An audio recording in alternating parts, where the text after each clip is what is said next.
हाँ, मुझे सब याद है। साहब पहले बहुत दुखी रहा करते थे उनकी पहली पत्नी के गुजर जाने के बाद, यानी आपकी माँ के गुजर जाने के बाद। पर एक दिन अचानक मैंने देखा साहब बहुत खुश नजर आ रहे थे। मैंने अपनी जासूसी दिमाग लगाई और पता चला ही लिया कि साहब क्यों खुश हैं। अरे साहब तो राधिका मेम साहब से मिलते थे और वो दोनों एक दूसरे के प्यार में थे। और राधिका मेम साहब भी शादीशुदा थी पहले से ही, जैसे साहब थे। पर राधिका मेम साहब को एक छोटी सी बच्ची थी, तो साहब से शादी करने के लिए राधिका मेम साहब ने उस छोटी सी बच्ची को उसके पापा के पास ही छोड़ दिया।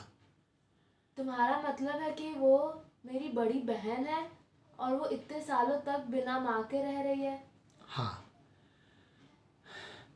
और जब कभी भी हम लोग गाड़ी में कहीं बाहर जाया करते थे, राधिका मेम साहब और साहब, तो राधिका मेम साहब अपनी बच्ची को बहुत याद करती थी।